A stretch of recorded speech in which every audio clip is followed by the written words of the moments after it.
السلام عليكم ورحمة الله وبركاته. معكم أسرار ست البيت. كل سنة وانتم طيبين.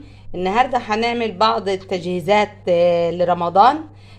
منها تجهيزات الفراولة، تجهيزات الزبدة، تجهيز الشربات بتاع الحلويات، تجهيز البقسماط بتتبيلها. وهنشوف مع بعض فيديو حلو خالص. ودلوقتي هنبتدي في تجهيز الزبدة مع بعض وتقطيعها ازاي يعني، وافرزها ازاي معاكم. معايا هنا 2 كيلو زبدة. دلوقتي هقطع الزبدة دي وهحطها في العلبة التلاجة دي في الفريزر. كل ما نحتاج نقطع ناخد منها حتة. كل ما نحتاج نعمل أكلة تحتاج الزبدة ناخد حتة من اللي هي مقطعة.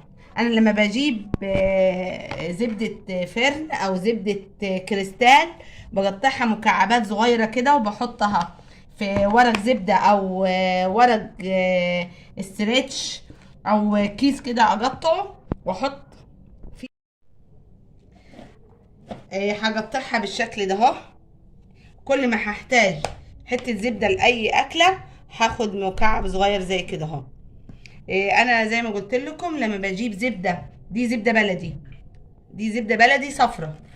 الزبدة البلدي البيضة اللي أنا سيحتها معاكم قبل كده دي صفرة بلدي اهي.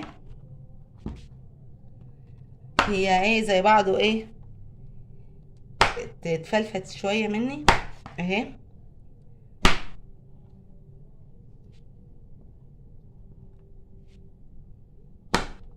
على حسب المكعب اللي انتي عايزاه تقطعيها.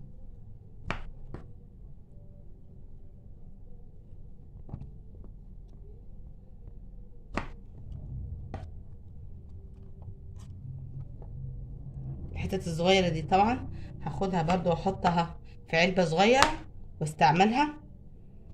الحتت الكبيرة هي اللي هحطها في العلبة الكبيرة.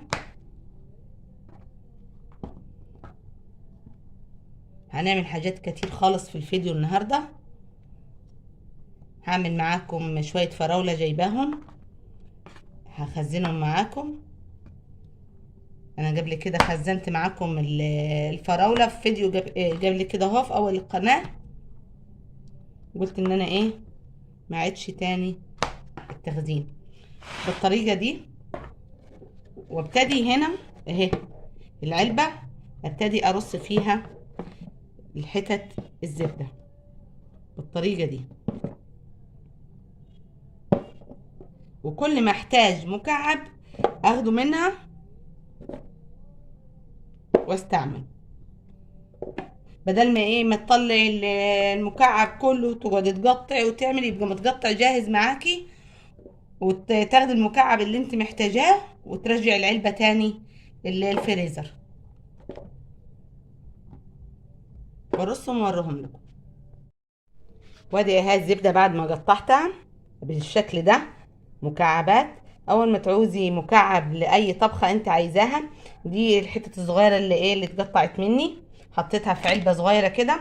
انت تحطيهم في الفريزر ووقت ما تحتاجي تطلعيهم تقفلي عليهم كده اهو بالشكل ده وتحطيهم في الفريزر. هيبقى معاكي الزبدة حلوة خالص. ومعايا هنا شوية فراولة وقلت برضو افرزهم واوريكم الطريقة ازاي. انا عملت فيديو الفراولة قبل كده السنة اللي فاتت ونزلته معاكم في القناة. قلت انا ما عدش تاني يعني الفيديو، بس جبت شوية وقلت اوريهم معاكم في الفيديو وانا شغالة. معايا هنا شوية فراولة. الفراولة غسلتها في مية جارية، يعني على طول المية مفتوحة عليها، بس ما تخليش الفراولة تقعد في المية عشان ما تنزلش اللون بتاعها وتشرب معاكي، لان تعتبر زي السفنج تشرب معاكي الميه على طول. شايفين الفراوله حلوه ازاي وحمراء. هنا ما تقطعيش بالسكينه الزرعه بتاعتها الخضراء اللي من فوق، بايدك كده تشيليها بايدك اهي بالطريقه دي اهي. ونعبيهم مع بعض ونشيلهم في الفريزر على طول. وبعد كده نشوف اللي هنعمله تاني في الفيديو. بس انا هشيلهم على طول بعد ما اخلصهم اهو. انا هشيلهم في اكياس مش هشيلهم في علب، لكت الكميه اللي اللي انتي تستعمليها.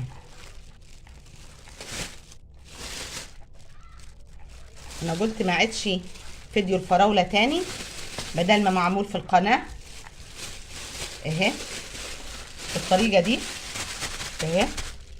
وبعد كده اكليه.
وادي اهي الكميه بتاعتي تحت الفراوله اهي.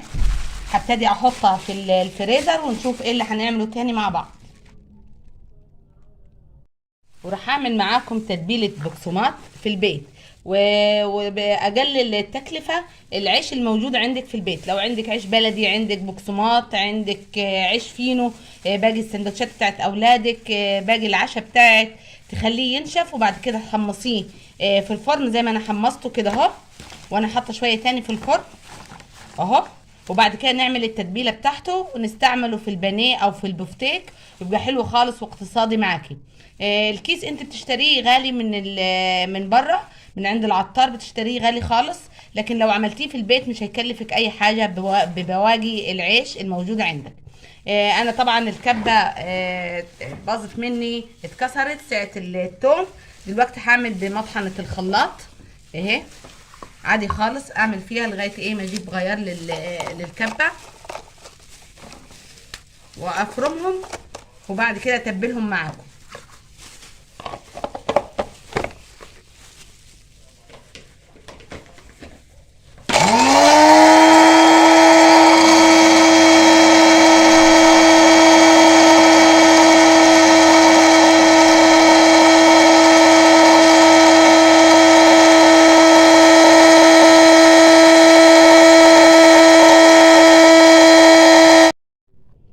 وادي اهو بعد ما طحنته اهو بالشكل ده زي اللي بنجيبه من بره بالظبط. راح نحط ايه عليه التوابل اللي هنتبله بيها. هنحط توم بودره، زعتر، كاري، كله ده معلقه صغيره، روزماري،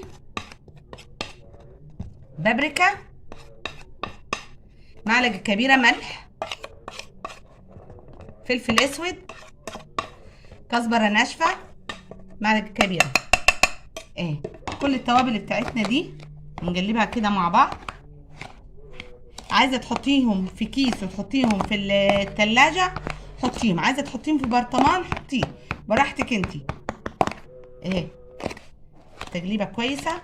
اول ما تحتاجي تعملي بانيه تعملي بفتيك تطلعي من الخلطه دي وتعملي البفتيك بتاعك او البانيه بتاعك اهي، ويتحط عندك في التلاجة وقت ما تحتاجيه تطلعيه تحطيه في برطمان او في كيس زي ما قلت لك. وبعد كده نروح نشوف هنعمل ايه مع بعض تاني ايه. ودلوقتي ابتدي اعمل معاكم الشربات. نجهز الشربات ونحطه مع بعض في التلاجة. هعمل الشربات لجميع الحلويات ما عدا طبعا البسبوسه. هو هيبقى ايه الشربات اللي انا هعمله ده، هيبقى ايه وسط يعني مش تقيل ولا خفيف. هعمل 6 كوبايات سكر ماشي. ادي كوبايه،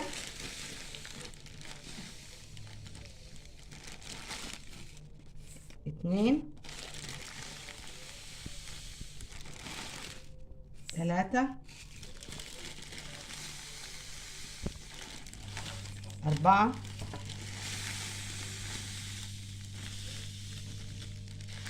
خمسة،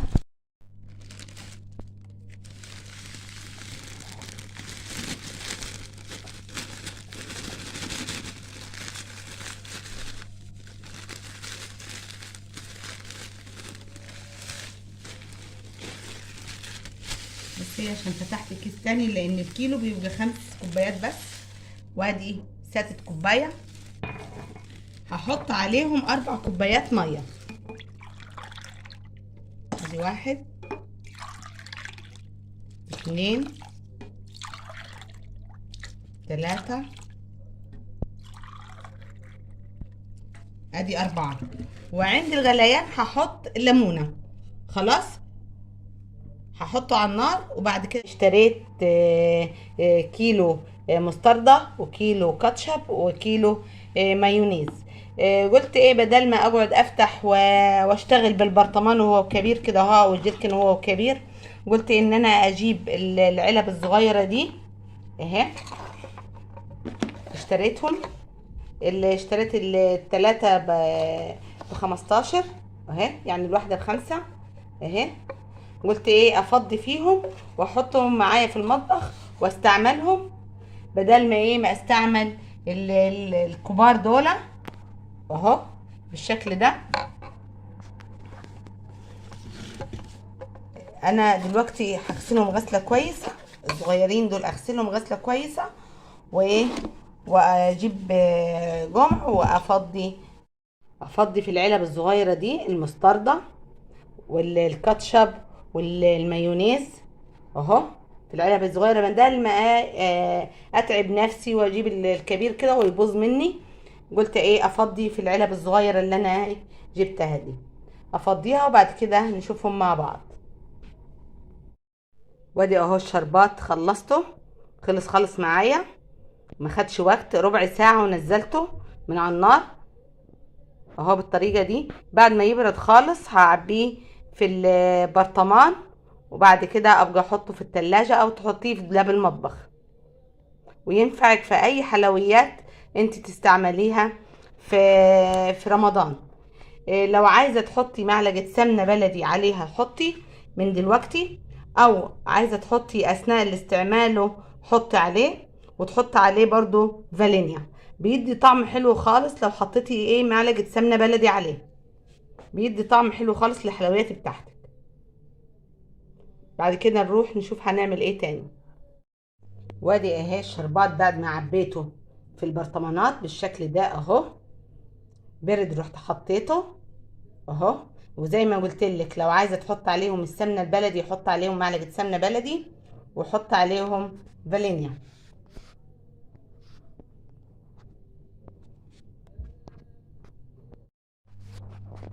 وادي اهو الشربات عبيته في البرطمانات زي ما انتم شايفين اهو بعد ما برد. وزي ما قلت لكم لو عايزين تحطوا معلقه سمنه بلدي حطوا عليها معلقه، هتخلي طعم الحلويات بتاعتك حلوه خالص.